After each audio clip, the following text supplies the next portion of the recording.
Salut tout le monde, c'est Slepoxnip. On se retrouve aujourd'hui pour un nouvel épisode de Tome 1, l'émission où on vous partage nos découvertes manga, du haut du classement du Jump au fin fond des brocantes, des mangas old school aux parutions récentes. Le choix pour cet épisode s'est porté sur Skate Dance, l'œuvre principale de Kenta Shinohara, auteur qui a travaillé par ailleurs comme assistant pour Hideaki Sorachi, l'auteur de Gintama.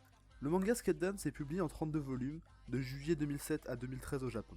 En France, le manga est licencié par Kaze et 22 volumes sont sortis à ce jour. L'œuvre a même gagné le prix Shogakukan du shonen en 2010.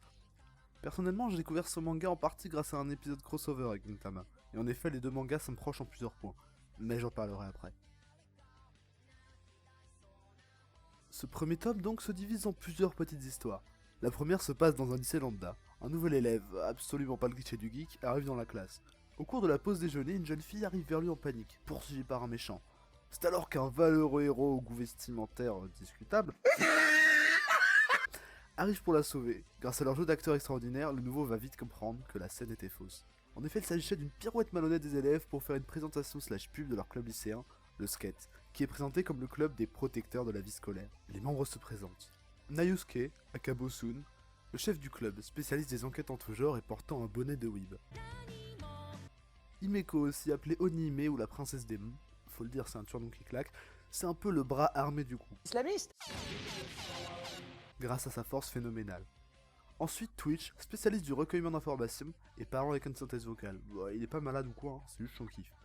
En explorant le lycée, le nouveau se prend de la peinture dans la gueule. Le Skate cherche alors à trouver le coupable. Au bout d'une longue enquête, Bosun décide alors de mettre les choses au clair. Alors il met ses lunettes. Mais c'est en réalité une technique avancée pour résoudre les enquêtes et qui l'aide à se concentrer sur tous les indices. Yusuke en déduit donc que le coupable n'était en fait que le nouvel élève. Et en effet, il s'avère que le nouveau a rencontré un type qu'il connaissait en primaire et qui le bolossait violemment à l'époque. Le méchant pas beau, afin de se venger du Skate, demande à Jean victime de les asperger de peinture, mais de d'abord se recouvrir lui-même afin de faire croire qu'il n'est pas un potentiel suspect.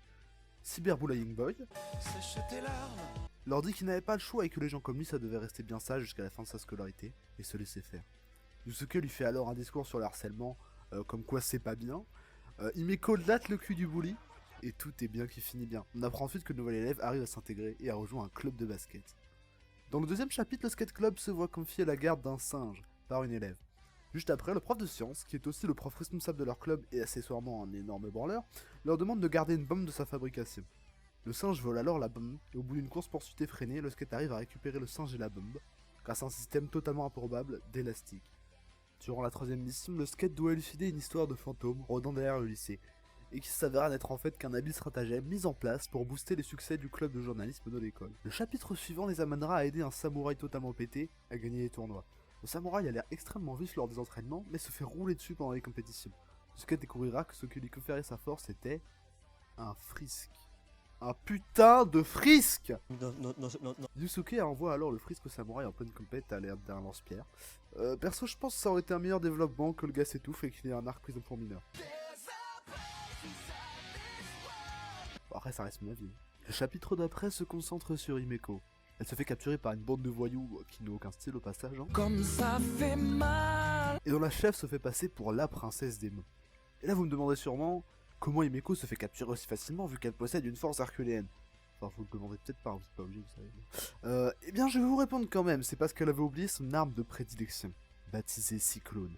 Un concentré de puissance, une arme légendaire, cross de hockey. Non mais regardez-moi ces prolos là, putain. Mais franchement, il avait pris de la drogue le mangaka ou quoi?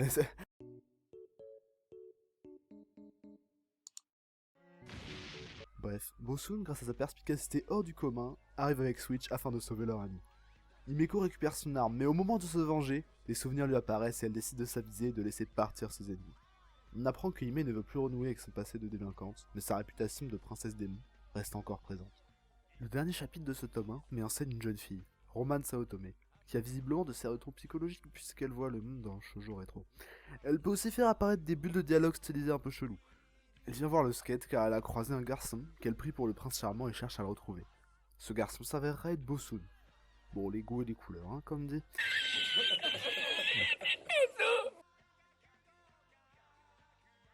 Et le tome 1 se conclut là-dessus. Déjà, me remarque qu'à part une introduction du skate club et des bribes de passé de Himeko, l'histoire n'avance pas vraiment. Bon, c'est un peu normal, hein, vu le format qui se découpe, pour l'instant en petites scénettes détachées les unes des autres. Comme l'auteur le dit, c'est une comédie scolaire. Bref, pour ma part, j'ai apprécié ce premier tome. L'esprit est plutôt sympa et décontracté, avec un humour absurde et des personnages attachants. Bon, même si Switch est pas trop en game, hein, mais je suppose que c'est son rôle. Suicidez-le, par exemple. Voilà, c'est un peu la clique des losers du coin, quoi. Ils veulent protéger la vie lycéenne, mais on leur file que des missions qui sont plutôt des corvées. Le prof responsable de leur club, c'est genre le pire branleur, quoi. Il les menace de quitter le poste de responsable, car de toute façon, personne ne voudrait les reprendre. Ce qui me fait marrer, c'est aussi le fait que tout le monde est habitué à leur merde.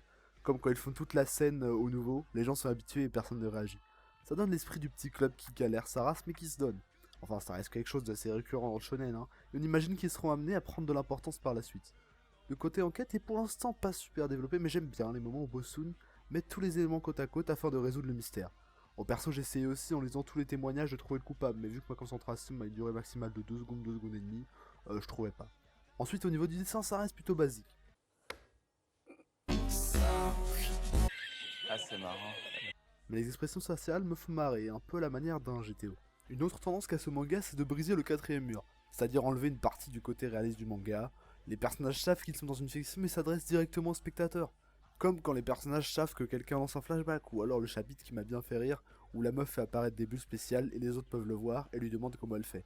Cette habitude de briser le quatrième mur s'inscrit dans les nombreux points communs avec Gintama. Et oui, car il se trouve que comme je l'ai dit au début de la vidéo, l'auteur de Skate Dance a travaillé pour Hideaki Sorachi pendant un court temps. Mais il le considéra comme une sorte de prof et ça explique sûrement les similitudes. Gintama, pour ceux qui sauraient pas, c'est un manga principalement humoristique et c'est aussi mon manga préféré, allez voir, c'est génial, oh là là. Bon, j'arrête de faire mon fanboy à la con, hein, voilà. En tout cas, briser le quatrième mur est quelque chose de hyper récurrent dans Gintama également. On notera aussi le personnage de Himeko qui pourrait faire penser à Kagura, la fille du groupe avec une force surhumaine. Bon, Kagura c'est justifié car elle est d'une race extraterrestre, mais Himeko a sûrement juste dû aller à la salle. Aussi tout simplement le fait que dans Gintama, les héros sont des hommes à tout faire, tout comme le skate club effectue toutes sortes de tâches. Et l'humour un peu absurde comme le samouraï qui carbure au frisque est aussi une marque de fabrique de Gintama. Malgré tout ça, on ne va pas crier au plagiat. Ah, parce que moi, le plagiat, j'aime pas. Puisque les deux auteurs sont liés et je vois plutôt ça comme une inspiration. Parce qu'on va pas se cacher, à part des globalités, le style des deux gars se différencie facilement.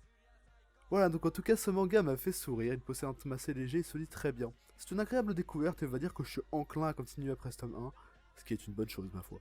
C'est tout pour moi, on se dit à bientôt pour une nouvelle vidéo sur la chaîne Nebulaire. N'hésitez pas à vous abonner sur YouTube et Twitter. C'était Slypoxnip. Ciao.